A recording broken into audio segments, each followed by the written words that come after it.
पनवेल महापालिकेनं देशातील पहिली महापालिका म्हणून कृत्रिम बुद्धिमत्ता म्हणजेच AI तंत्रज्ञानाच्या सहाय्यानं भटके श्वान आणि मांजरांचं सर्वेक्षण पूर्ण केलंय। या सर्वेक्षणामुळे रेबीज मुक्त शहर बनवण्यास मदत होणार आहे आणि 40% भटक्या श्वानांचं निर्बीजीकरणही करण्यात आल्याचं निष्पन्न झालंय। या सर्वेक्षणाच्या अहवालानंतर महापालिकेनं श्वान आणि मांजरांच्या लसीकरण आणि निर्बीजीकरणासाठी पुढचं पाऊल उचललंय। एप्रिलपासून पालिका क्षेत्रात 2 फिरते दवाखाने सुरू करण्याची प्रक्रिया सुरू आहे, अशी माहिती महापालिकेचे आरोग्य विभाग उपायुक्त डॉक्टर वैभव विधाते यांनी दिली आहे। पनवेल महापालिकेनं AIच्या माध्यमातून देशात प्रथमच भटके श्वान आणि मांजरांचं सर्वेक्षण पूर्ण करणार आहे। भविष्यात रेबीज मुक्त शहरासाठी हा उपक्रम महत्त्वाचा ठरणार आहे। पनवेल महानगरपालिकेने भटके कुत्रे आणि भटक्या मांजरी यांचं एक सर्वेक्षण नुकतंच पूर्ण केलंय। मुळामध्ये हे भटके जनावरांबाबतीमध्ये प्राणीप्रेमी संघटना, प्राणीप्रेमी नागरिक आणि इतर नागरिक यांचा थोडासा याच्यामध्ये मतमतांतर असल्याने मुळामध्ये ह्या प्राण्यांचं एक सूक्ष्म नियोजन करणे आणि केंद्र सरकारचा रेबीज मुक्त भारत या अभियानाअंतर्गत रेबीज मुक्त पनवेल करणे ह्या खरं सर्वेक्षणाचा प्रमुख उद्देश होता।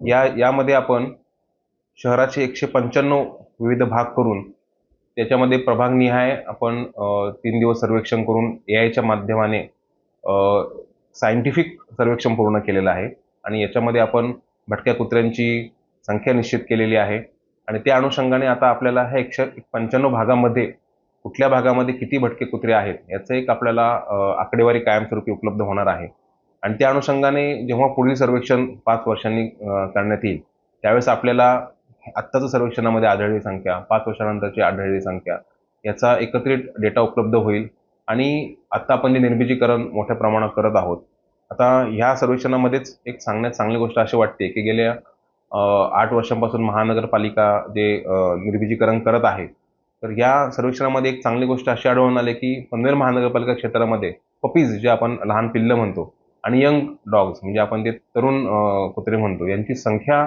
10%च्या आतमध्ये आहे। याचा अर्थ निर्बीजीकरणाचे दृश्य परिणाम आता आपल्याला दिसू लागलेले आहेत आणि आता आपल्याला निर्बीजीकरण न झालेले जे संख्या आहे ते संख्या फोकस करून त्याच्यावरती आपल्याला मायक्रो प्लॅनिंग करता येणार आहे। मुळामध्ये भटके कुत्रे जे आहेत किंवा भटके मांजर जे आहेत, आता हे जे आपले समाजातील घटक आहेत त्यांना त्रास न होणे आणि यांच्याकडून नागरिकांना उपद्रव न होणे याचा एक समन्वय साधण्याचा हा एक पालिकेचा प्रयत्न आहे आणि यासाठी केलेले सर्वेक्षण आहे। पनवेल महानगरपालिका हद्दीमध्ये भटक्या कुत्र्यांची साधारण 19,000 इतकी संख्या आढळली आणि त्याच्यामध्ये आपल्याला 40%पेक्षा जास्त 44% निर्बीजीकरण झालेले भटके कुत्रे आढळले आणि मगाशी उल्लेख केल्याप्रमाणे याच्यामध्ये पपीज आणि यंगची संख्या कमी असल्यामुळे भविष्यामध्ये आपल्याला ही निर्बीजीकरणाचे सकारात्मक परिणाम नक्कीच दिसतील।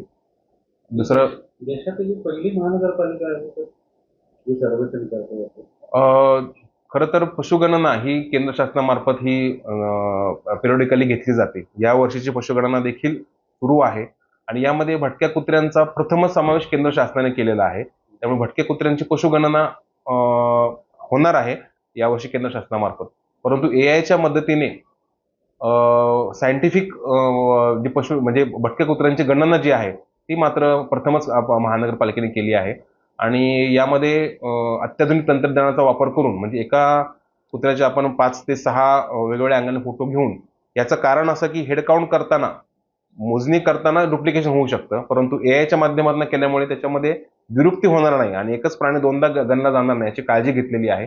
तर अशा प्रकारचं AIच्या माध्यमातून केलेलं हे सर्वेक्षण प्रथमच झालेलं आहे। अशा करणाऱ्या संस्थेने, ज्या संस्थेने हे शोधून काढलंय त्या संस्थेने देखील हा क्लेम केलाय की भारतामध्ये हे सर्वेक्षण पहिल्यांदाच झालेलं आहे आणि ह्याचं प्रेझेंटेशन हे आंतरराष्ट्रीय पेपर सादर करून हे पुढील जे त्यांची कॉन्फरन्स होईल त्याच्यामध्ये देखील मांडणार आहेत।